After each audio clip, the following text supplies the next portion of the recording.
मेरी कहानी। अपने दोस्तों से होटल के कमरे में मुझे मिलना पड़ा भारी। इस बात से इनकार नहीं किया जा सकता है कि पति पत्नी का रिश्ता बहुत ही नाजुक होता है, जिसे ताउम्र चलाने के लिए दोनों को ही एक दूसरे पर विश्वास करना पड़ता है। हालांकि इस महिला के साथ ऐसा नहीं है।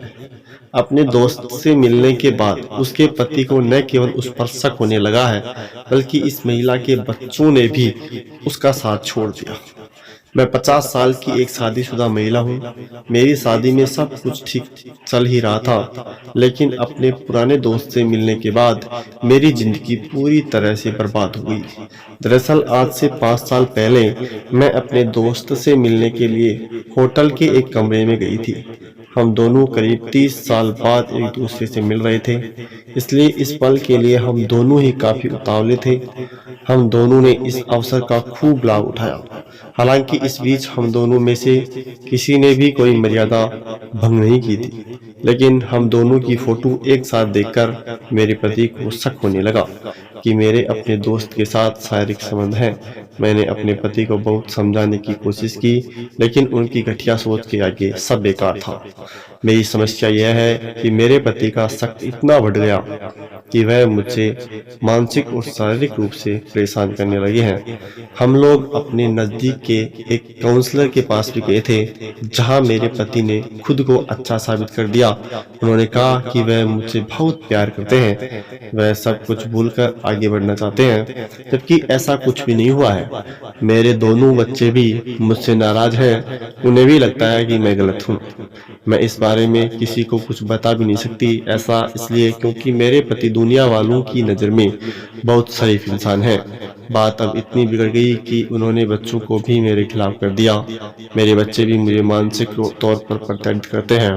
वह कहते हैं कि मैंने ऐसा काम किया है जो मुझे पूरी जिंदगी यह सब सहना पड़ेगा। मेरे मन में आत्महत्या का ख्याल आता है, लेकिन परिवार की बदनामी की वजह से मैं कुछ नहीं करती।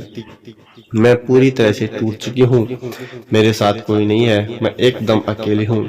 समझ नहीं आ रहा कि मैं क्या करूँ कि मेरे परिवार वालों को मुझ पर विश्वास हो जाए कि मैंने कुछ गलत नहीं किया है। जयपुर में मनोविज्ञान परामर्श केंद्र की संस्थापक और all India Jain doctors forum की कार्यकारी सदस्य, काउंसलिंग साइकोलॉजिस्ट एवं साइकोथेरेपिस्ट डॉक्टर अनीता वर्मा कहती है कि मैं अच्छे से समझ सकती हूँ कि आप इस समय कितनी जटिल स्थिति से गुजर रही हैं, लेकिन आत्महत्या करना किसी समस्या का समाधान नहीं है। यदि आप आत्महत्या करने की कोशिश करते भी हैं, तो आपके परिवार वालों का शक सही साबित हो जाएगा।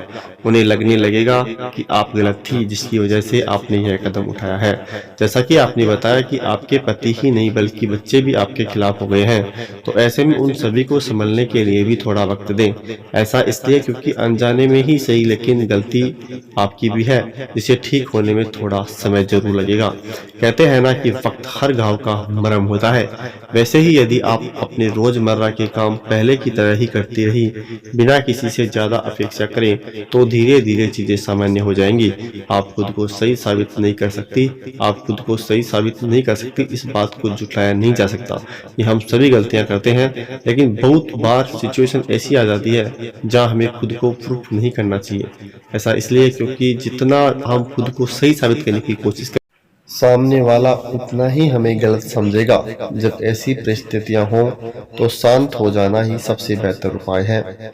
अपने पति बच्चों को बार बार समझाने से आप खुद को सही साबित नहीं कर सकती हैं, लेकिन आप चाहें तो अपने व्यवहार, अपने कार्य से अपने बच्चों और पति का विश्वास दोबारा जीत सकती हैं। ऐसा करना बिल्कुल भी मुश्किल नहीं है। भले ही इतने साल का विश्वास एक झटके में टूट गया हो, लेकिन इसमें उम्मीद की एक किरण अभी भी बाकी है। इसी उम्मीद को ध्यान में रखते हुए खुद को सकारात्मक रखिए। अपने शौक में खुद को व्यस्त रखना सीखें, ताकि आपको भी आगे बढ़ने में मदद मिले। गलत तरीके से आपके पति को पता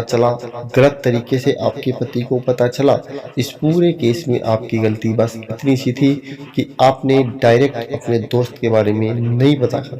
आपके पति को दूसरे स्रोतों के माध्यम से पता चला कि आप अपने दोस्त से मिलने गई थी। जो कि इस तरफ इशारा करता है कि आप उन्हें धोखा दे रही हैं, जबकि सच तो यह है कि यह एक सामान्य मुलाकात थी जिसे छिपाने की बिल्कुल भी जरूरत नहीं थी। यही एक वजह भी है कि आपके दोस्त के साथ आपकी तस्वीर देखकर आपके पति के दिमाग में नकारात्मक विचार आने लगे। जैसा कि आपने बताया कि आपके पति की सामाजिक इमेज बहुत अच्छी है, बच्चे भी उनके साथ खुश हैं।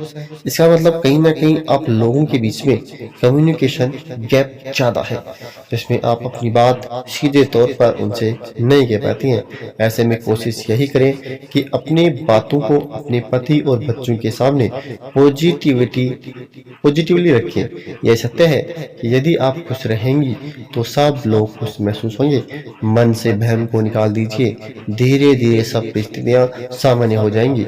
ऐसी परिस्थितियों में यह बहुत जरूरी होता है कि आप किसी प्रोफेशनल काउंसलिंग साइकोलॉजिस्ट और मैरिज काउंसलर से संपर्क करें। आपने बताया कि आपने इसके लिए काउंसलिंग भी की थी।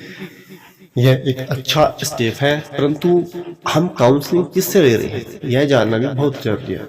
ऐसा इसलिए क्योंकि कोई भी प्रोफेशनल काउंसलर तस्वीर को केवल एक तरफ से नहीं देखता, बल्कि उनमें ये काबिलियत होती है कि वह चारों तरफ की तस्वीर को साफ देख सके। यदि आपको ऐसा महसूस हुआ तो आपको उनसे तस्वीर साफ करने के लिए आवश्यक करना चाहिए।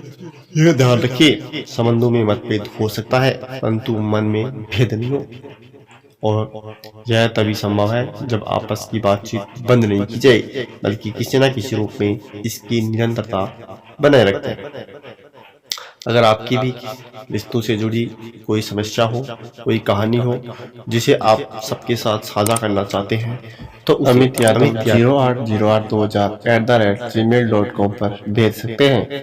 आपका नाम गुप्त रखा जाएगा। धन्यवाद दोस्तों। जय हिंद।